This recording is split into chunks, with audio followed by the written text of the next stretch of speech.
Hello friends, कैसे हैं आप सब। आज हम पढ़ेंगे बीजीय व्यंजकों का गुणा के बारे में। इससे पहले कि वीडियो स्टार्ट करें, अगर आप मेरे चैनल पर नए हैं तो प्लीज़ मेरे चैनल को सब्सक्राइब ज़रूर कर दीजिएगा और बेल आइकन को क्लिक कर दीजिएगा, जिससे मेरे आने वाली सभी वीडियो आप तक पहुंचती रहे। चलिए वीडियो स्टार्ट करते हैं।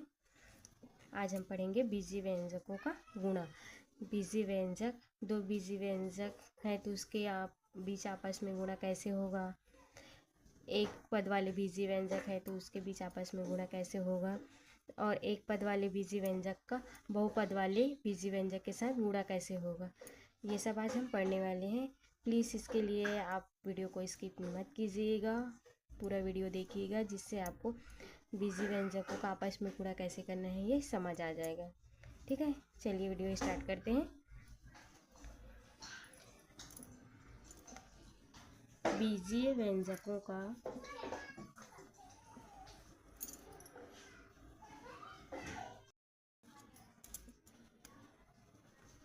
गुणा करने पर आधार से गुणा और घात या घातांक का घात से गुणा हो जाता है।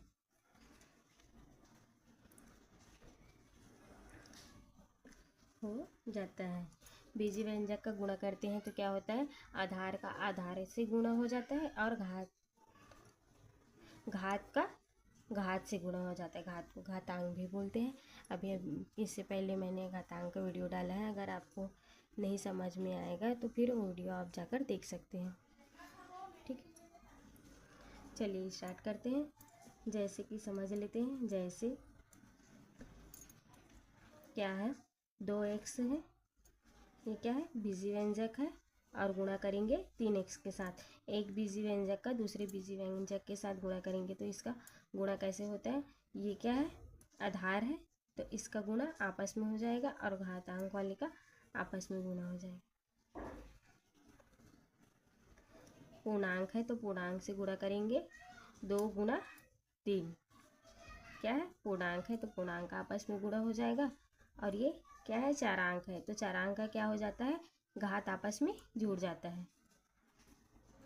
x के घात में 1 धन 1, दोनों की घात में कुछ नहीं है मतलब 1 है, तो दोनों का घात क्या हो जाएगा, आपस में जुड़ जाएगा। तो क्या होगा, 2 गुणा 3 करेंगे तो 6, x के घात में 2। ठीक है, अब आगे देख लेते हैं। एक पद वाले व्यंजक का बहुपद वाले व्यंजक के साथ गुणा, क्या है इसका आंसर है, आगे है। एक पद वाले व्यंजक का बहुपद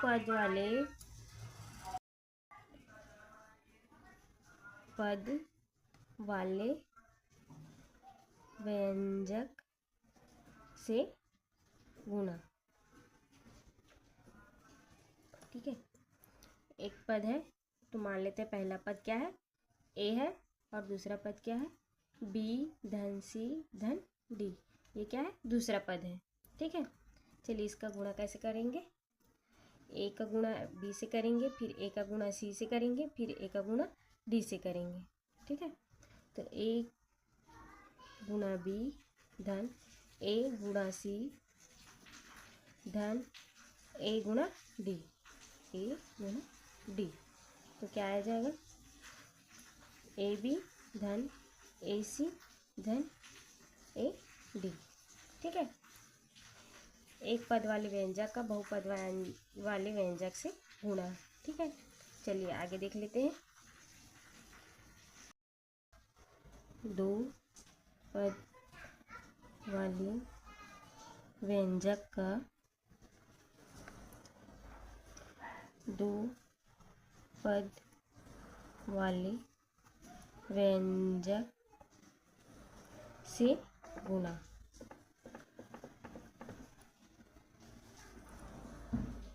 चलिए उदाहरण देख लेते हैं। मान लेते हैं a प्लस बी गुना c प्लस डी।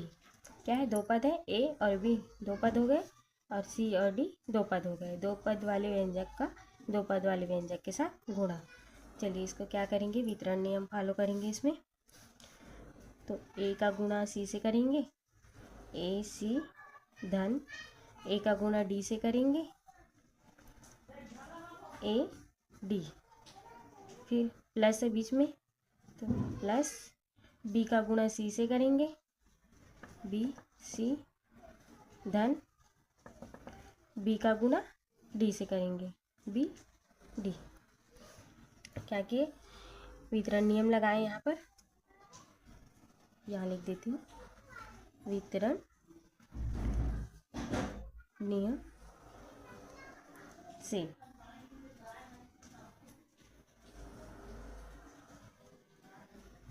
ठीक है, अब आगे देख लेते हैं, इसका क्वेश्चन देख लेते हैं। चलिए उदाहरण देखते हैं। और यहाँ तक समझ गए। अब प्रश्न है 5x धन 3y एवं 4x धन 5y को आपस में गुणा कीजिए। गुणा कीजिए। क्या है, दो पद व्यंजक का दो पद व्यंजक के साथ गुणा करना है।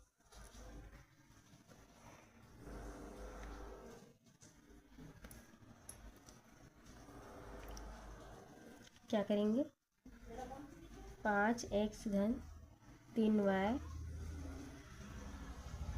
गुना 4x धन 5y, इसका आपस में गुणा करेंगे। तो वितरण नियम लगा देते हैं। 5x गुणा में 4x धन 5y, धन का चिन्ह है यहाँ पर, तो धन 3y, यहाँ से 3y, फिर पूरे को लिख लेते हैं 4x धन 5y। ठीक है, ये 5x का गुणा इन दोनों के साथ होगा और ये 3y का गुणा फिर इन दोनों के साथ होगा। ठीक है, बीच में धन का चिन्ह है तो धन का चिन्ह लगा दिए।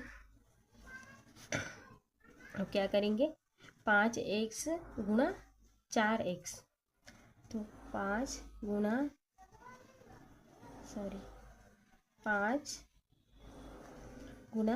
4, x का गुणा x के साथ, तो x के पावर में 1 धन 1, दोनों के घात में क्या है, 1 है, तो घात क्या होते हैं, आपस में जुड़ जाते हैं।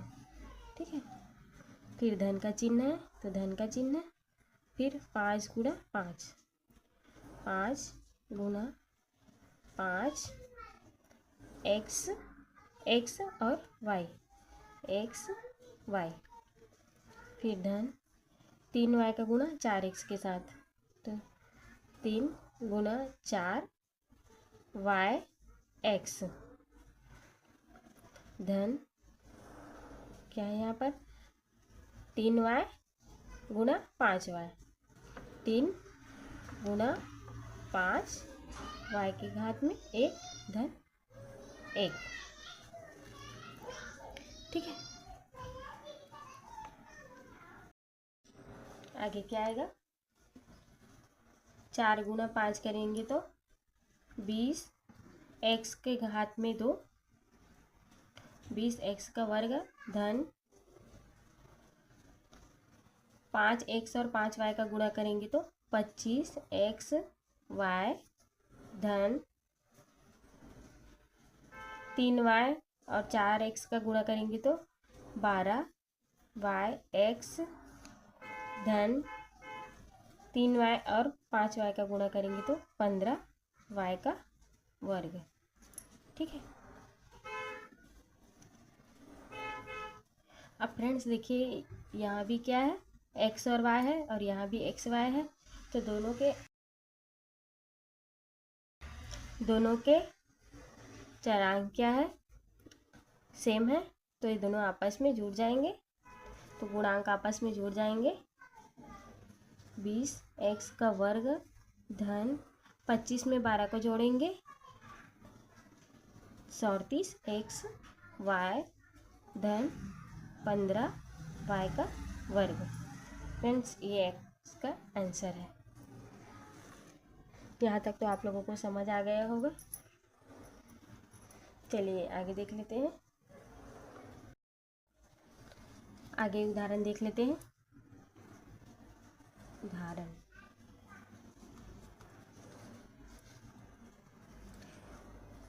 5x धन 3y और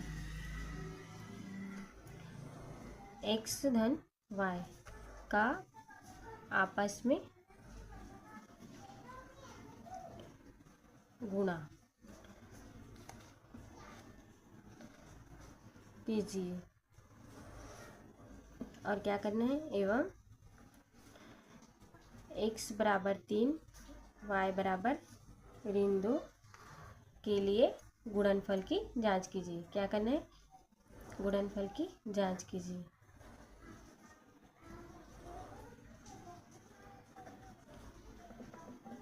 जांच कीजिए। 5x धन 3y और x धन y का आपस में गुणा करेंगे। जो मान आएगा उसमें x की जगह पर 3 रखेंगे और y की जगह में ऋण 2 रखेंगे। फिर उसके बाद गुणनफल दोनों में बराबर आता है कि नहीं, ये हमें जांच करना है। चलिए वीडियो स्टार्ट करते हैं, सॉल्व करते हैं। सॉल्व क्या है, 5x धन 3y गुणा x धन y। क्या करेंगे, फिर से वितरण नियम लगाएंगे। 5x गुणा x धन 5x का गुणा y के साथ करेंगे। 5x गुणा y धन 3y का गुणा x के साथ करेंगे। 3y गुणा x, फिर 3y का गुणा y के साथ करेंगे, धन 3y गुणा y। फिर 5x का वर्ग हो जाएगा, 5x का वर्ग धन 5xy धन 3y का गुणा x के साथ करेंगे तो 3xy, फिर 3y का वर्ग। ठीक है, xy वाला और xy वाला आपस में जुड़ जाएगा। 5x धन 3y गुणा x धन y बराबर 5x का वर्ग धन 8xy धन 3y वर्ग। ठीक है, 5x धन 3y गुणा x धन y किए तो कितना आया, 5x का वर्ग धन 8xy धन 3y का वर्ग। ठीक है, अब ये क्या है, बाया पक्ष है और ये दाया पक्ष है। अब ये दोनों में यहाँ क्या करेंगे, x के बराबर में 3 रखेंगे और y के बराबर में ऋण 2 रखेंगे और इसकी गुणनफल की जांच करेंगे। तो चलिए बाया पक्ष को ले लेते हैं।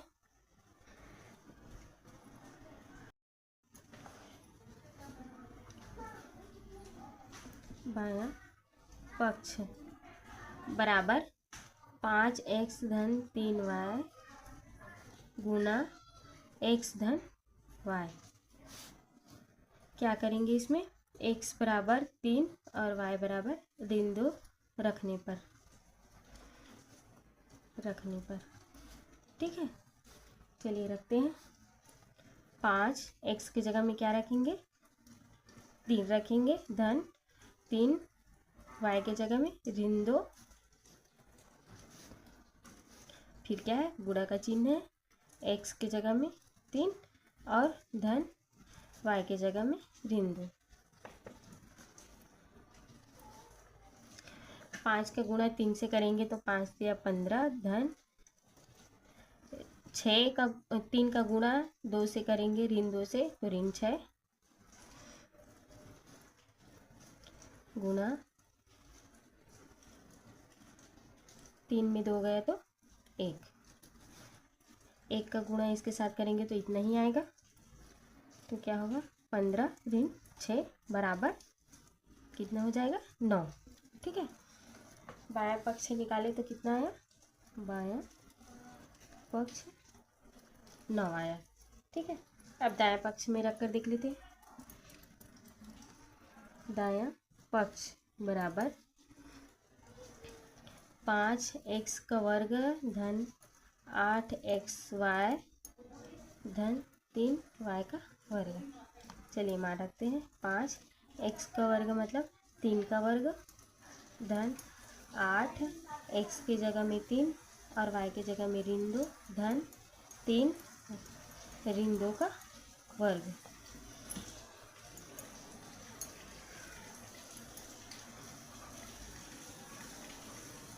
पाँच 3 का वर्ग कितना होगा 9, 5 गुणा 9 धन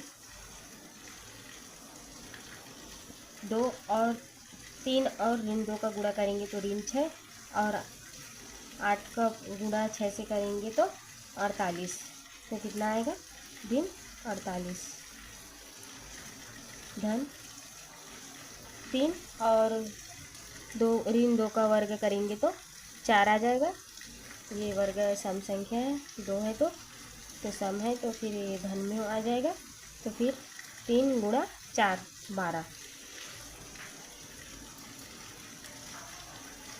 9 पंचे 45